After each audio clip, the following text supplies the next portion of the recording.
नमस्कार दोस्तों, आज की कहानी है लालच का फल। एक नगर में एक लोभी व्यक्ति रहता था। अपार धन संपदा होने के बाद भी उसे हर समय और अधिक धन प्राप्ति की लालसा रहती थी। एक बार नगर में एक चमत्कारी संत का आगमन हुआ। लोभी व्यक्ति को जब उसके चमत्कारों के बारे में ज्ञात हुआ तो वह दौड़ा दौड़ा उनके पास गया और उन्हें अपने घर आमंत्रित कर उनकी अच्छी सेवा शुश्रूषा की।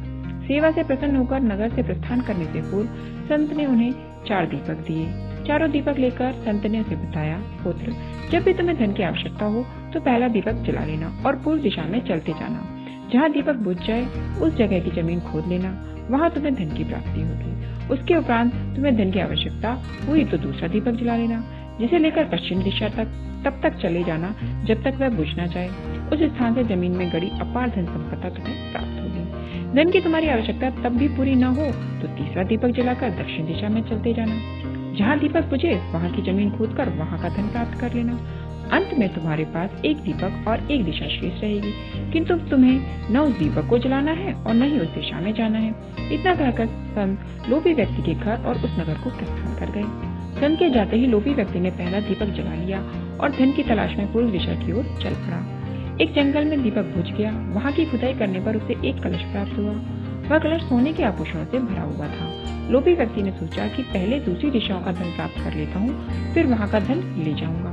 वह कलश वहीं झाड़ियों में छुपाकर उसने दूसरा दीपक जलाया और पश्चिम दिशा की ओर चल पड़ा। एक सुनसान जगह में दूसरा दीपक बुझ गया। लोभी व्यक्ति ने वहाँ की जमीन खोदी।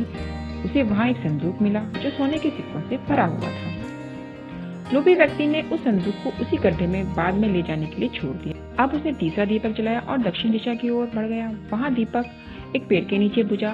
वहाँ जमीन के नीचे लोभी व्यक्ति को एक घड़ा मिला जिसमें टीरे यानी हीरे भरे थे। इतना धन प्राप्त कर लोभी व्यक्ति प्रसन्न तो बहुत हुआ, किंतु उसका लोभ और बढ़ गया। अब अंतिम दीपक जलाकर उत्तर दिशा में जाने का विचार करने लगा, जिसके लिए उसे संत ने मना किया था।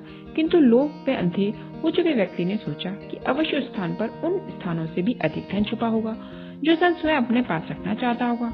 मुझे तत्काल वहां जाकर उससे पहले उस धन को अपने कब्जे में ले लेना चाहिए। उसके बाद सारा जीवन में ऐशो आराम से बिताऊंगा।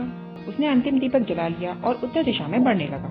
चलते चलते वह महल के सामने पहुंचा। जहां पहुंचते ही दीपक बुझ गया। दीपक बुझने के बाद लोभी व्यक्ति ने महल का द्वार खोल लिया और महल के भीतर प्रवेश कर महल के कक्षों में धन की तलाश करने लगा।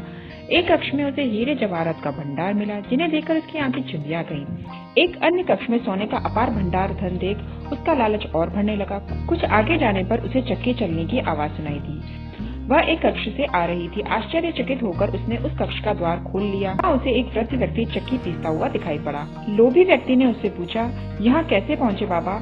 क्या थोड़ी देर तुम चक्की चलाओगे? मैं जरा सांस ले लूं, फिर तुम्हें पूरी बात बताता हूँ कि मैं यहाँ कैसे पहुँचा और मुझे यहाँ क्या मिला। वृद्ध व्यक्ति बोला।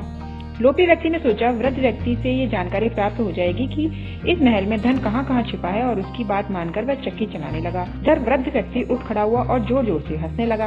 ये हंसता देख लोभी व्यक्ति ने पूछा, ऐसे क्यों हंस रहे हो? यह कहकर वह चक्की बंद करने लगा। अरे चक्की बंद मत करना, अब से ये तेरा महल है, इस पर अब तेरा अधिकार है, और साथ ही इस चक्की पर भी। ये चक्की तुम्हें अब हर समय चलाते रहना है, क्योंकि चक्की बंद होते ही ये महल ढह जाएगा और तू इसमें दबकर मर जाएगा।